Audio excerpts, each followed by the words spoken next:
There we go. All right, we're live. Hey, count it down. Let's go. Let's go. All right. So I imagine we'll have some people trickling in here as we continue on, but we wanted to make sure to go ahead and get started. So we will be recording this chat. So first off, I just want to say welcome to the first Silicon Society Fireside Chat of 2025. Every time I say that year, 2025, just like blows my mind. Like we're in the future. Where did the time go? I know, right? Well, so as most people here know, Silicon Society was created to build and upskill for a new era in technology. We have our agency where we build cutting edge products and data solutions for clients. We have our society with some of our members here with us today. And our society is dedicated to helping technologists level up in their careers. Fireside Chats are meant to be a place where anyone can come and learn from innovators and outside the box thinkers in tech. So today we certainly have one of those with us. We are thrilled to have the great Ryan Holdaway with us here today. Ryan, who is more usually known as Holdy, is a highly experienced engineering leader. He has managed teams at both established companies like Plaid and fast-growing startups with a strong track record of building products and teams. Ryan is not just a doer. He thinks creatively. He helps those around him, as I saw firsthand when we worked together at Coding Bootcamp. I am excited for you all to learn from him today, hot takes and all. So thanks so much, Holdy, for joining and answering all of our questions on becoming an engineering leader. Man, it is my absolute pleasure to be here, Frank. I've been looking forward to this for weeks. So great to see some familiar faces on the call and just excited to talk shop with y'all. So let's get into it, man. Let's go. Baja Blast, and I'm ready to go. Well, okay. So before I jump into the questions, just an overview of the structure of today's event for everybody. So first, we've got 20 to 30 minutes of pre-written questions for you. Then for the second half of our time here, we're going to turn to audience questions in Slido. So feel free to drop questions at the link in the chat. Rachel, like right on to you with that link in the chat. Upvote any that you like as we go. I will moderate the questions through Slido when we get there. All right, so let's get started. All right, so first off, just Ryan, if you wouldn't mind, just tell us a little bit about you, your expertise, and what you love about being an engineer. Wow, what a great open-ended question to start with. Don't even know where to begin with that one. So yeah, like you said, my name's Ryan. Friends call me Holdy. I've been building on the internet since like 2010. Mostly been a startup guy. Should I tell my story? I think my story's kind of interesting. I'm going to tell my story. Oh, the story. We're here for this. So tell my story. So let's see. Studied music in college. Plans were to, be a rock star and move to Nashville and write country songs for a living. Ended up getting my ass kicked in a battle of bands by the Imagine Dragons and dropping out of school and trying to find another line of work. So that's how I got into coding. I got my first start at a little startup called Mastery Connect, where I joined a team that had 4 senior software engineers and myself. So they brought me in on my first day and sat me down next to a guy named Eric and said, "This guy's going to be your mentor." And I sat next to him for 3 years. Reviewed every line of code that he wrote. He reviewed every line of code that I wrote and pretty much taught me everything that I know. And I was very, very fortunate to have a great mentor early in my career. Moving on from there, I spent some time at some other really great companies, worked on a awesome engineering team at a company called Podium. At the time, they were maybe 20, 25 people. And now they're, $1 billion unicorn, whatever. They've got 2 huge office buildings here where I live. Left them to join this plucky little startup called Lambda School, where I spent 4 years helping people find their first jobs in tech. It's where I got to meet Frank and Rachel and many of my other favorite coworkers that I've ever had. And I built some great relationships with a few students over the years. Left Lambda School to join a company called Plaid that was 2,000 people building banking infrastructure for fintech. That was a pretty big departure from what I had done in my career, but worked with a lot of really smart people there that I had a ton of respect for. And then most recently, I was working on a little 20-person startup called Shopgenie that was acquired in October. And now I'm just, coming off the exit, trying to find my next adventure. So that's a little bit about me, what I've been doing the last little bit. As far as what I love about being an engineer, for me, it's just like, I love building. I love the feeling of, you write some multicolored text on a black background and all of a sudden a website appears, and it just is the closest thing that I can get to magic. And that act of creation is really fun for me. Coming from a musical background, I always have tried to approach problems, creatively and like look for solutions and maybe a little outside the box. And I think that programming is like one of those few fields that allows you creative expression while also, having like some rigor and some science and something to like learn and study. And there's also like this idea that there's like an infinite amount to progress. Like you can never truly master it. It's like one of those things that it's like you don't have to worry about like capping out your skill points. There's always something else to do or a place to grow. And as someone who loves growing and learning, like it's nice to be in a field that provides us opportunities. I've always found it really fascinating. Like when we were at Lambda School, we worked with, Yeah. maybe everyone doesn't know this, but we worked with tens of thousands of people, like teaching them how to code. And I was really like blown away. It was super interesting. It was a phenomenon. Like people had a background in music. Yeah. How many of them had a background in music and now like want to be coders? Or how many people who code have a background in music? And like, that's an interesting kind of like hypothesis about why. Like, Yeah, I think that there's like a lot of the skills that you develop in music that I certainly saw in successful students. Having like the discipline to practice and like have like a structured routine and be able to follow it. I think like that's a skill that we saw. A lot of our most successful students had that in their background. They were either competitive athletes or gamers, or we had a few that were gamblers, but just like people who knew the value of dedicated practice. Musicians have that in spades. The other thing is like pattern recognition, there's like, that's what a lot of musicianship is. And that's what a lot of programming is too. And like, once you can start to train your brain to like identify patterns and understand and interpret them, like transfers really easily, I think. yeah, that actually makes a lot of sense. All right. Well, so now, okay, definitely a lot to think about, like sociologically. But get back to our theme. So obviously a really cool path to tech there. Yeah. So looking back at that early career, what were the pivotal moments or the pivotal decisions that set you on the path to engineering leadership? So like, were you actively pursuing growth? Did it evolve organically just along the way? Yeah, that's a good question. So, I mean, I talked a little bit about my first job, and I think that like really, really shaped a lot of who I am as an engineer. I mentioned I had a great mentor. His name was Eric. He was awesome. Shout out Eric, taught me everything I know. Still the best engineer I've ever worked with. But like the stages that I joined that company were really interesting. So I joined pre-Series A, but it wasn't 3 weeks after I joined that we raised the Series A, and then like the company started growing. So our engineering team went from, the 5 of us to pretty quickly we had 10. Not too long after that, we raised another round of funding and now we're at 40. And so there was like this real aggressive growth over the 3 years that I was there.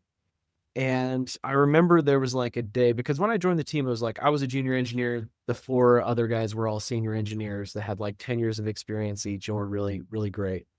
And our first couple of hires after we raised the Series A were also experienced engineers. So it was like okay for me to be the worst one on the team, you know, because like I had the really low expectations, right? They were like, this is the dumb dumb that we just keep around. Like I was like the personality hire, I was there for the vibes and not like much else. But there was a moment, man, where we started hiring more junior engineers, and it was like I can no longer afford to be the worst one on this team. Like I actually I have to step up into a role that like I need to help these new hires get on board, and I need to help them understand our stack. A lot of them were coming from, other ecosystems and stuff. And it's like I had so much, product knowledge and just like industry knowledge these new people didn't have, that like it would have been like really clear that I wasn't like pulling my weight if I didn't step up and do that. So there was like the expectation shifted. It happened really quickly to where I needed to take on like more responsibility. And so I was, really fortunate to be in a position where that was natural and I had like plenty of time and space to grow into it. But that's what happened. And then, from there, it was like some of our outside hires we made were into leadership positions. And man, my boss sucked. He was so bad. He just would like push up bad code that wouldn't compile and take down the website. And then we'd have to run a hot fix after he left for the day to get the website back up. And I just really hated working for him, and kind of vowed that like I would try to like build a world where people didn't have to work for guys like that. So this was kind of like one of the things that drew me to Lambda School, or like my evil secret mission and plan the whole time I was there was like I had developed my own, philosophies or strategies or techniques for like building engineering teams and doing engineering. And I wanted a mechanism to spread those across the world. And like that was my plan at Lambda School, was just to infect all of the students with the Holdy way of doing things and then like send them out into the universe and let them, infect their own little organizations as they got out there. And, soon the plague of Holdy would spread and everyone would do it my way. The Holdy virus. That's right. Holdy virus. Well, that's very interesting. Especially, it's interesting how you basically like wake up one day and you're like, I can't be a junior anymore. Like, Oh, there's the limit there for one reason or another, whether it's in the environment or what. yeah. Like, that's like the call. Like, Right. you get the call. And or you just realize one day, hey, I'm not a junior anymore. Yeah. And I was lucky to be in a spot where like the company realized that at the same time I did, and we weren't out of sync on that, because that can cause a lot of distress if you're out of sync on that. There's people who think that they're ready before they really are, Mm. people who are ready before their company thinks they are. And for me, like the timing actually lined up. So I got lucky. So a lot of engineers, they struggle with career pathing. They struggle. Yeah. I mean, I think you touched on this, but I mean, just like, I guess more in depth. What skills or mindsets from your technical background served you well as you took on more leadership responsibilities? And what new skills did you have to develop? Yeah. So this is the thing I was like most excited to talk about today. I promised hot takes, and like here it is, right? This is the hot take. Right. Getting promoted has nothing to do with getting better as an engineer. Those are two completely different paths, two completely different sets of skills, and there's no overlap between them. So like this is like a really frustrating thing, I think, for early career engineers who like are getting better and probably deserve growth, career growth, but they'll never get it because they don't know, they're not doing the things to get promoted. And like at the same time, this caused a ton of frustration because there are people who put in the work to get promoted that don't grow as engineers. And now they're in a spot where they're out in front of their skis as far as their skills and abilities go. But really, like, it's two completely separate pools of skills.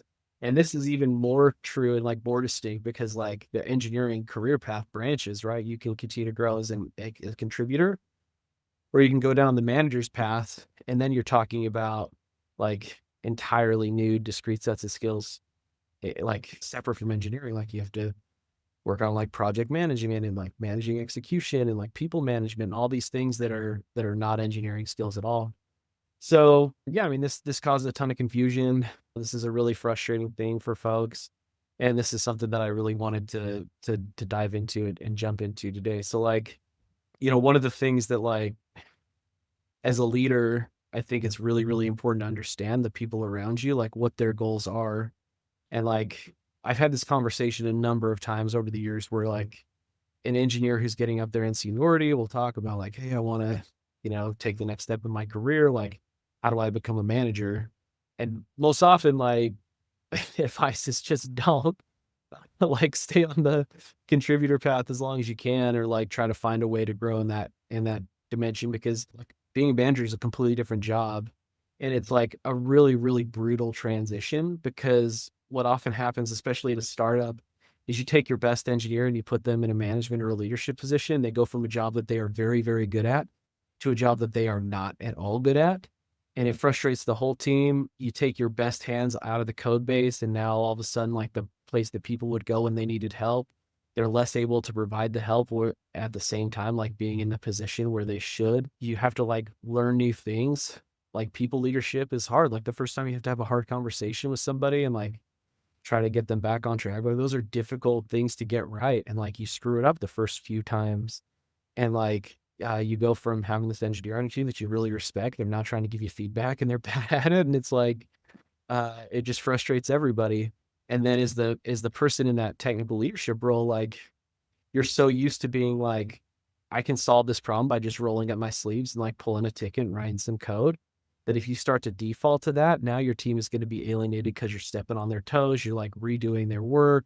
You can't just be like sitting in the basement with your headphones on solving problems the way you're used to. You have to like find ways to empower your team. And you turn yourself anyway. Yes, exactly. Yeah. And yeah, so for all those reasons, it's like, it's really rough transition. So for me, like, the things that I think have made me effective as an engineering leader is like, I had a really bad example of what leadership looked like. Like I had this terrible manager. I'm like, well, just do the opposite of him and I'll be in a pretty good spot. And then at the same time, like also at that company, while we were really struggling, with the growth and like our tech falling behind and like just being really unstable, and we had a lot of problems. There was like this little secret Slack channel that popped up that we called Dumbledore's Army, where like a lot of those early, really senior engineers would be like having to advocate for stuff like after hours, and we'd like have to go around like our formal leadership to like get things done. And, I got to see a chance of like what real leadership looks like. It's like building consensus. It's like, trying to like get people on the same page. It's like trying to communicate and like caring about people's growth. And like I saw that emulated from people who were not in leadership positions when I had the people in leadership positions that were like, well, don't do it like that. And I think like having both of those examples really early for me kind of helped shape the leader that I wanted to become. And then, in the same way that an engineer would be like, I'm going to read blogs and books about like new languages and frameworks and stuff. Like that's what you have to do as a leader. You read about what other leaders are doing. You try to like absorb what else is going on in the industry. You look at the great leaders that you've worked with in the past. You try to be like, 2 Harry Potter references in one paragraph is like, you try to be like the Sword of Gryffindor, man. You just take in that which makes you stronger and like, and find ways to get better. I'm here for the references, by the way, personally. Okay. I got more. Beyond that, though, so like, okay, Yeah. but beyond that, for engineers who are currently in mid-level positions, what steps would you recommend they take or don't take to progress to those senior engineering roles?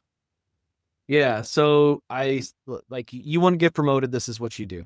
Promotion is all about visibility and scope. So you want to find ways to frame and present your work in a way that makes everybody understand that you are a killer engineer, right? And that starts before your hands touch your keyboard, right? You're in a planning, you're in a product roadmap session, you're in bug review, whatever you're doing, you're before the work starts, right? You need everybody to agree and commit that what's about to happen is complicated, is of high value to the business, right? Is something that is beyond the reach of the muggles on the marketing team or the other junior engineers, right? It needs somebody that's an expert in their field, that's at the top of their craft, right? This is a Dumbledore problem. This isn't a Filch problem, right? You need to get that buy-in ahead of time, and you need to get it in writing, right? Before you undertake any amount of work. And that's another big thing. Like the difference between a senior engineer and a junior engineer, man, is like a senior engineer doesn't touch anything that doesn't have a ticket, right? Like you track all of your work, make sure that there's artifacts that you leave behind, make sure that you're taking screenshots of that and dropping it in a folder on your desktop so that when the time comes, right, you can build a case, build your portfolio. And that all starts ahead of time, right? So we're sitting down, product managers pitching a new feature idea.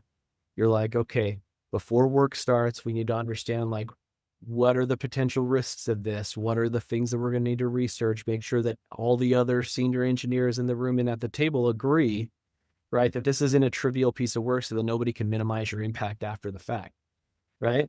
And then once you have all that collected, once you have an artifact, make sure that as the project is in flight, you're communicating the whole way, right? You provide an estimate and it's like, either it's done by that day or we know ahead of time that it's not going to be. That's another big difference between a senior engineer and a junior engineer, right? Is like senior engineer is never surprised when their work isn't done on time. They've been communicating along the way, right? So that visibility is really, really important. That's how you build trust with your leadership team. That's how you build trust upstream. That's how you build trust with the whole team, right? Is that you just communicate what's going on, what you're doing. So then once you get, your project completed, like, what makes a promotion packet really easy to get approved is like metrics that it had big impact on the business, right? So like the difference between the way a senior engineer executes a project and the way a junior engineer executes a project is beyond just being able to like complete it coast to coast by himself. Is like a senior engineer has thought about like what metrics is this going to move for the business? Yes. How do I capture a baseline of that before this project gets shipped? How do I capture the delta a week or two or a month or whatever the time frame is after it's shipped so that I can say, we increased this number by 3,000%, right? I increased sales by bajillion dollars. Like, give me a piece, you know? That's like the difference. So when you are looking at the projects you're working on, like think about the metrics, how this is going to impact the bottom line of the business, and like find a way to capture that ahead of time. And don't wait for your product manager to tell you what metrics to capture. Don't wait for your engineering manager to tell you. Like, you think about that. And it's as simple as like a database query to pull, you know, it's like maybe you need to add some Google Analytics or something. Like there's a million ways to capture metrics on a website. You think about that ahead of time so that you get your baseline before, they get your delta after your project, and then you have impact, right? So you've measured the complexity ahead of time. You've got the other engineers to be like, yeah, this is going to be a hard, difficult project. Let us know if you need help. Like those kind of statements from other senior engineers are like, yes, this is a complex project. We can trust this person to execute on complexity. And then number two, we can trust this person to like think about the impact this project is going to have on the business, like capture that. Because like if I'm the engineering manager and you give me a slide of like, here's the baseline, and here's the delta, and here's the impact of my work this quarter, I can go turn right around to whoever I need to turn to and like get you that promote. Like that makes my job easy, right? Your PM's going to love you too. He's going to probably kiss you on the mouth if you show up with a slide about the impact of your work, because like now his job's easier too, right? Your PM could just turn around and be like, you know, this is what our engineering team got done this quarter. This is the impact of it. Like if you're thinking metrics, if you're thinking business impact, like that's a real senior level like thought train. So those are the first two. And then the third matters more to me than anything else, but just because that's who I am. But like senior engineer is a senior engineer because they make everyone around them better, right? So it's like your work doesn't just impact like the projects that you're working on, the tickets that you're pulling yourself. Like a senior engineer is a force multiplier for the rest of the team. So show me the junior engineer that you're mentoring, show me their career growth, right? Show me like the impact that the people around you are having, show me the velocity of your team and how it's improving. Like that's the other thing that I really care about that makes a special engineer and somebody that like I will fight very, very hard to get promoted and to keep on my team. Right. And that's reflected in the review cycle. I mean, it's not just Yeah. your performance review cycle. It's not just what did you do over the past 6 months? It's and what are the people you work with thinking? Um, Yeah. and that's where that impression comes from. Did you level those people up? And then Yeah. also, I totally agree. You know, it's one thing to be a junior engineer, get tasks handed to you and just like execute on the tasks in front of you. It's another thing, even to just be aware of the context around those things. Like, why are you doing those tasks? Even just that awareness. Yeah, I mean, I couldn't agree more. Just a quick reminder, if you are tracking our conversation, you have a question, go ahead and drop it in the Slido. Feel free to add it there and we will address it in a few minutes here. Upvote any questions that look interesting to you. Before we move on to the Slido questions, how do you balance staying technically relevant while you're focusing on leadership responsibilities? Like how do you find that balance? Yeah, man, that's a great question. And I really like vacillate the answer between like, you can't, you shouldn't, and you have to. Like it could be any one of those three, you know, like you simply don't have enough time in the day to like write code and stay sharp the way that you would as an engineer. And you shouldn't focus on that because the skills that you need to be really successful at your job are very, very different than the ones that you needed to be like, you know, good at engineering. But at the same time, like you have to stay somewhat relevant because like that's what your team needs, right? In order to get like the best out of engineers, you have to know like what situations and opportunities to present them, like where to line them up, where to position them on the board. And like you have to maintain like some you know, some level of like technical relevance. So for me, like I realized that I'm probably not ever going to be able to like pull tickets and sit in the basement with my headphones on the way that I used to. But like I can jump in and pair program with my team when they're working on something, especially if they're stuck on something like, you know, we can do live code reviews and stuff where I can try to stay up to date on like what's happening and like, you know, provide whatever like insight I can based on my experience and like the things that I've seen. I can try my best to like learn from them as things are changing and like, become a student at the same time. But like I think it's just way higher leverage to have your team in the room with you, right? So it's gonna be group stuff, it's gonna be mob programming, pair programming, code reviews, that kind of thing. It's not gonna be pulling tickets by yourself as much. Right. No, absolutely. There's so much more that I would want to ask you, but yeah, we are going to pivot to our audience questions and give them a chance here. So I'm going Well, to go over to the Slido, and it's not too late. If you still have a question, please feel free, submit it to the Slido. Don't forget to upvote in there so we know which order to go in, but we'll get to as many as we can in the next half hour. All right. So first up here, we've got what skills or traits are commonly looked for in a prospective engineering leader. I do feel like we touched on this in throughout the conversation, but anything you want to add to that? yeah, I mean, I think there's like a couple of dimensions that we evaluate technical leaders on. Their first is their ability to like manage execution. They'll like wrangle a lot of different pieces, like work with stakeholders, like keep projects moving forward. That's a discrete skill. And that's something you need to demonstrate to either get promoted into a leadership role or to get one on the market. You need to be able to manage execution. Second is managing people and teams.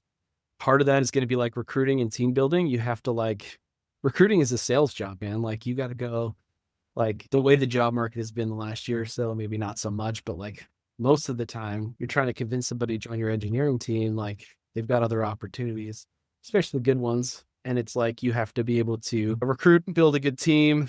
And there's a lot that goes into that, being able to identify talent, being able to develop talent, like any kind of a sports coach or whatever. So managing execution is one, managing people in teams is another. Some kind of technical competencies could be breadth or depth, depending on the area that you're working in. If you need to be like a true specialist, like if you're trying to lead like like an infra team or like a security team, you probably need to be an expert in that field versus like a general product team. But you need to have some kind of like technical chops there. And a lot of times for a leadership role, you're going to be, especially during like an interview process, you're going to be like more tested or more evaluated on like system design than you would be like actual implementation.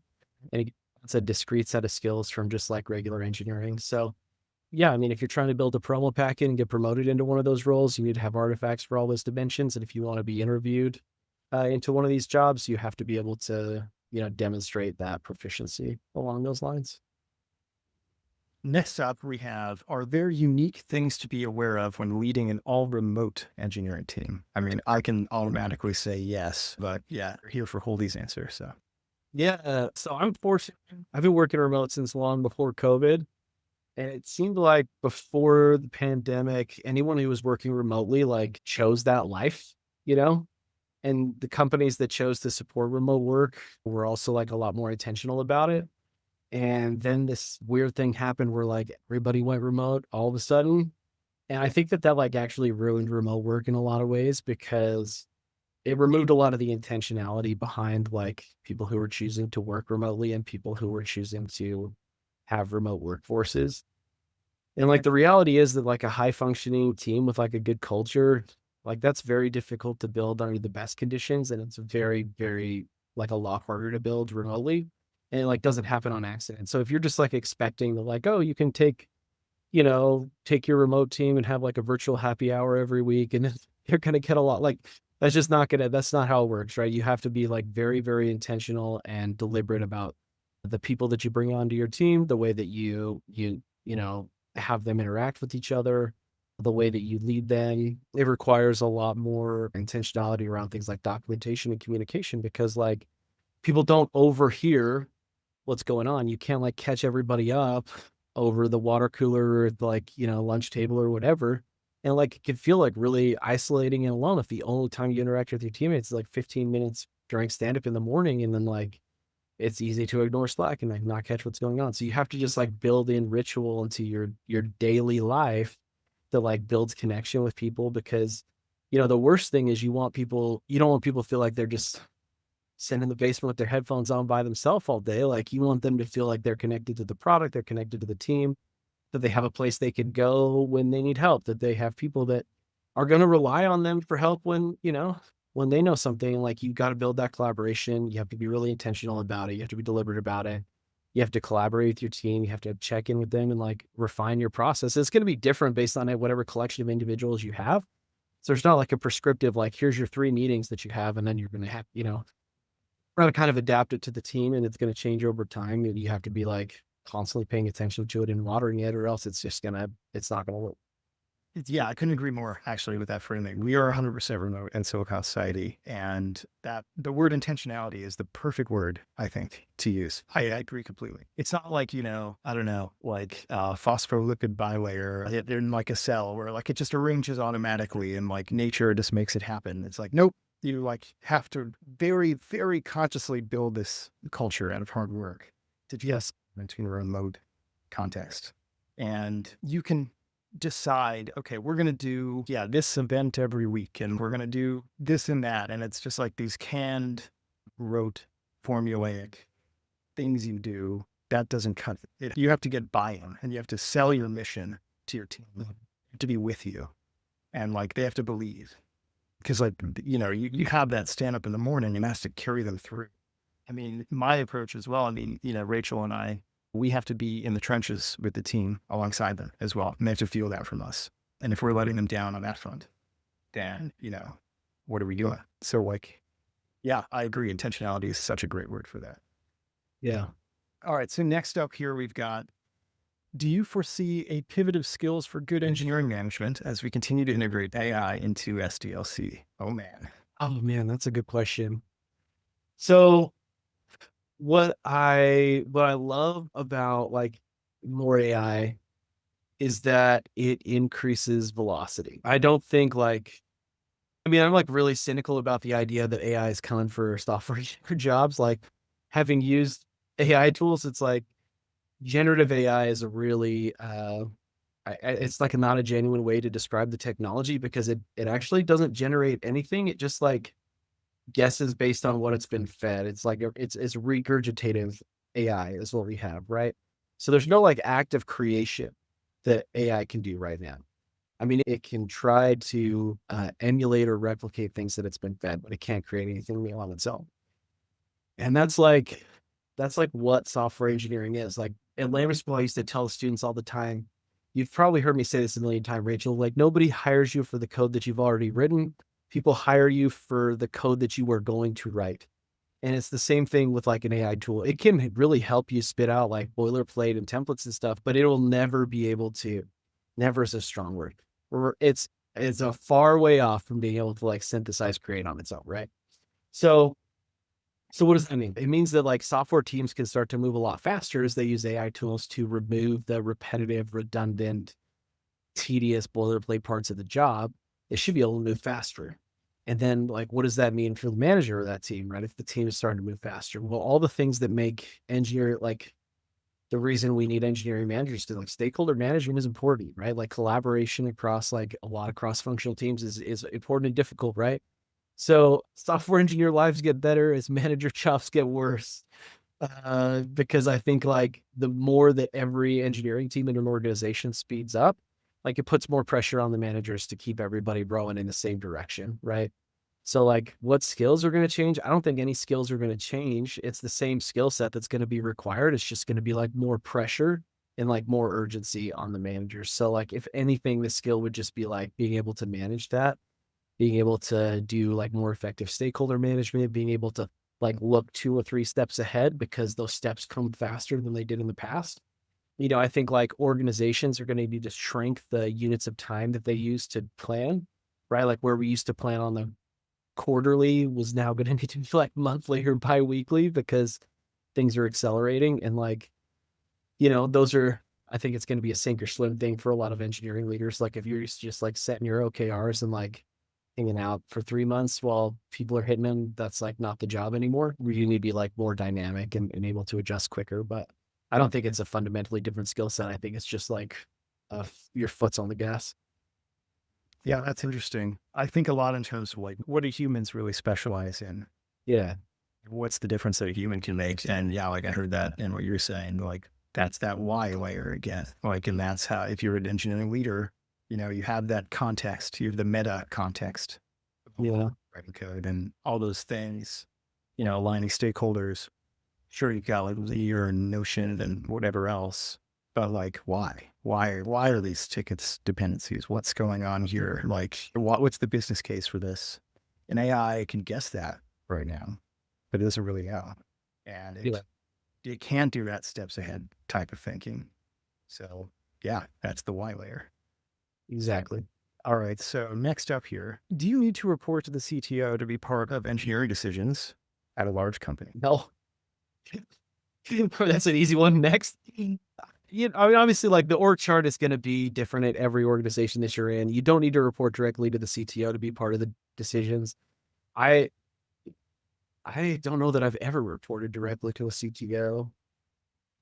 I don't know. I probably have, but like the bigger the company, the fewer decisions the CTO should make, especially about the technology, right? Like the people who are closer to the ground should be the ones making decisions. And I think it's a really important skill for engineers to develop is to be able to like advocate for their needs, like up the chain. Hopefully not even needing to reach a CTO, but like if it does, like you should be able to like make your case. And like that case doesn't sound like, oh, we should switch JavaScript frameworks because this one's cool. It sounds like this is going to save us this many dollars over this many months and this many engineering hours and that kind of thing. Or like improve stability by some metric or whatever, right? Like the way that you make a case for a technology decision sounds very different when you're presenting to a CTO versus like if you're giving a talk at a conference somewhere. And like that's a mindset that I think a lot of engineers would benefit from developing. Like, how do we make the business case for the decisions, the things that we want to do, or like how do we just make better decisions in general, right? Like we don't want to be chasing squirrels. We want to be like making things that are going to impact our business in an important way because that's what executives think about. And I think it's just like a sign of an immature engineer to be like, we want to do this because it's cool. All right. So how do you handle difficult relationships with ex-coworkers in a small community? That's an interesting question. With ex coworkers in a small community, Yeah. I guess I feel like there must be context behind this one. It's very specific. I guess I don't know if that small community means like, I don't know, like your local community or like, or what? It's an interesting question. that is an interesting question. I'm trying to think. I don't have a lot of like negative relationships with ex coworkers. Like I try to leave people better than I found them. I did mention like this one guy from like 15 years ago that I can't stand, but I haven't seen him in a long time. So I don't really know. I mean, I think like, yeah, I think that like it's important to me to like try to treat everybody with respect and like understand that, we're all like fighting a battle, doing the best that we can, and like try to have grace with those that have like, wronged us in the past or whatever, and just like try to be like, like forgiving, like mature person. Like that's how I try to live my life is like without a lot of burnt bridges. And then the other thing is that like I also try to keep in mind that it is a small community and like the way you treat people will come back at you. And like I think that's a good reason to, try to give everybody the benefit of the doubt and like treat people with respect. So that's a really good question that I probably should think more about, but just try to be a good human. And I think like karma comes back to you. Right? No, I mean, the world is getting smaller and smaller every day, not just a community. It's a big fact. All right. So how do you adapt your leadership style when moving between different organizational contexts? What engineering leadership principles have remained constant? Yeah, that's a really good question. So like one thing that I think is really, really important, like the more senior your role, like the bigger the responsibility you have to like leave every conversation with more clarity than you joined, right? Like if I'm in a meeting as like the most senior engineering person, like it's my duty to make sure that we're like all on the same page and then like I bring as much clarity as possible. That's going to be like pushing towards resolution, like making decisions. That's going to be like asking stupid questions until we all like have a baseline of truth. And I think that like that transfers no matter what organizational content. Like if I'm meeting with an executive team or if I'm meeting with just a bunch of engineers, like that responsibility remains constant. The thing that does change though is like the way that you sell changes based on the audience that you're talking to. Like this is you guys know that book Dale Carnegie, How to Win Friends, Influence People, right? There's my favorite chapter in there is bait the hook to suit the fish, right? So you have to like change your approach based on your audience. So if I'm like trying to sell, say I want to run a large refactor or something, and I have to sell that to an executive team, right? Like, what am I going to like the way that I'm going to be pitching it to them is going to be based on the things that they care about, right? They care about like overhead, business impact, like what this is going to do to our velocity and our stability in the future, like what the investment is going to buy us, right? I'm going to pitch it to engineers, right? They don't care about what this investment is going to buy us in the same way the CFO does, right? My engineering team, if we're going to be talking about this exact same project, it's going to be like, what opportunities are going to be there for you to get some artifacts in your promo packet, right? What's it going to be to get you to like play with some new technology or to like refactor this part of the code base that causes you a lot of pain that you've been complaining to me about for however period of time, right? It's like I get to pitch it a little bit differently because I have a different audience. That's the thing that I think changes. But the thing that remains the same is that like my responsibility as the engineering leader is to make sure that like the engineering team is advocated for at every level. And then also to make sure that I'm bringing clarity to every conversation that I'm a part of. Yep.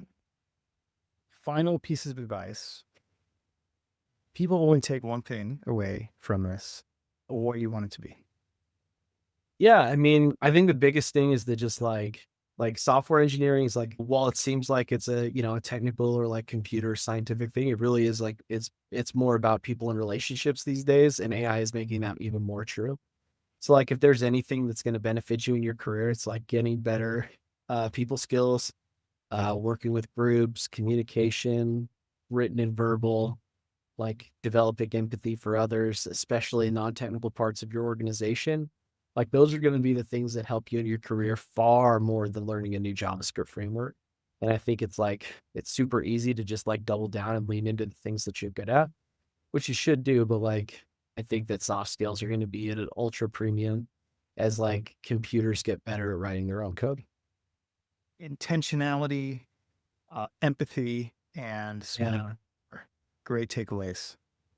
Great takeaways. All of those. All right. And I promise Warner Brothers did not sponsor this fireside chat. No, but if they want to send some loot, like we'd be happy to receive them. Sure. Yeah, please reach out. Well, with that, thank you very much, Holdy, for your time. We greatly appreciate your insights and bringing your experience to bear for us all here. Thanks from the bottom of our hearts. My pleasure, Frank. Thanks for having me, man.